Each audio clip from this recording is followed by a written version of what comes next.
একের পর এক দুঃসংবাদ পাচ্ছে ভারত। কানাডার সঙ্গে কূটনৈতিক উত্তেজনা, যুক্তরাষ্ট্রের কঠোর অভিবাসন নীতির পরে এবার রাশিয়ার কাছ থেকেও বড় ধাক্কা খেল ভারত। চলতি বছর রাশিয়া থেকে তেল আমদানির রেকর্ড পরিমাণে কমেছে দিল্লির, যার ফলে ভারতের অর্থনীতিতে বড় ধরনের সংকট দেখা দিয়েছে। কিন্তু রাশিয়া থেকে তেল আমদানি কেন কমালো ভারত? বিস্তারিত জানাচ্ছেন সহকর্মী আরিফ হাসান।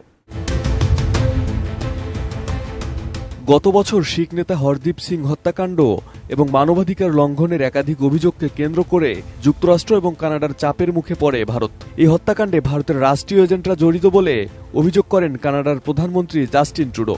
তখন থেকেই অটোয়া নয়াদিল্লির কূটনৈতিক উত্তেজনা বেড়ে চলেছে। অটোয়া ইতোমধ্যে ভারতের একজন কূটনীতিককে বহিষ্কার করেছে, যার পাল্টা প্রতিক্রিয়ায় ভারতও একই পদক্ষেপ নিয়েছে। এদিকে যুক্তরাষ্ট্রের করা অভিবাসন নীতিও কাল হয়ে দাঁড়িয়েছে ভারতের জন্য। ডোনাল্ড ট্রাম্পের কঠোর নীতি অনুযায়ী যুক্তরাষ্ট্র থেকে বের করে দেওয়া হবে 18,000 ভারতীয় অভিবাসীকে। সাম্প্রতিক বছরগুলোতে যুক্তরাষ্ট্রে অবৈধ প্রবেশের চেষ্টাকালে প্রায় 90,000 ভারতীয়কে আটক করা হয়, যাদের অধিকাংশই পাঞ্জাব, গুজরাট এবং অন্ধ্রপ্রদেশের, যার কারণে সম্প্রতি যুক্তরাষ্ট্রের অসহযোগী দেশের তালিকায় যুক্ত হয়েছে ভারতের নাম।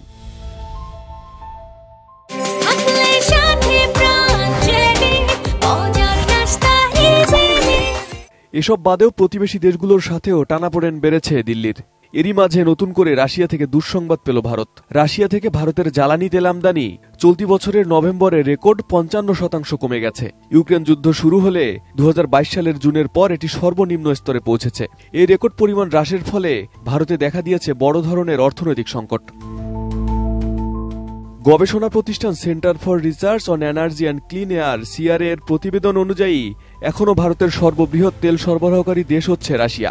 রুশ তেল আমদানিকারক দেশের তালিকায় নভেম্বরে ভারত দ্বিতীয় অবস্থানে রয়েছে। প্রথম অবস্থানে রয়েছে চীন। নভেম্বরে রাশিয়ার অপরিশোধিত তেল রপ্তানির 47%ই কিনেছে চীন। এরপরে ভারত কিনেছে 37%, ইউরোপীয় ইউনিয়ন 6% এবং তুরস্ক কিনেছে 6%। হঠাৎই ভারতে রাশিয়ার তেল রপ্তানি গত 2.5 বছরের মধ্যে তলানিতে পৌঁছানোর প্রধান কারণগুলোর মধ্যে রয়েছে রুশ তেলের মূল্যছাড়ের পরিমাণ কমে যাওয়া, সেই সঙ্গে লোহিত সাগরে চলমান নিরাপত্তা সংকটের কারণে পরিবহন খরচ বেড়ে যাওয়া। ইউক্রেনে যুদ্ধ শুরু করার অভিযোগে রুশ জ্বালানি তেলের পরিবহন বিক্রির উপর নিষেধাজ্ঞা দেয় যুক্তরাষ্ট্র সহ পশ্চিমা দেশগুলো। এতে ট্যাঙ্কার বিমার খরচ এবং অন্যান্য শিপিং ব্যয় বেড়ে গেছে। পাশাপাশি ওয়াশিংটনের সাম্প্রতিক নিষেধাজ্ঞা তেল রপ্তানিতে আবারও জটিলতা সৃষ্টি করেছে, যার ফলে রাশিয়া তেল বিক্রিতে বড় ছাড় দিতে বাধ্য হয়। আর সেই সুযোগ লুফে নিয়ে অতি সুলভ মূল্যে রুশ পেট্রোলিয়াম কিনছিল ভারত।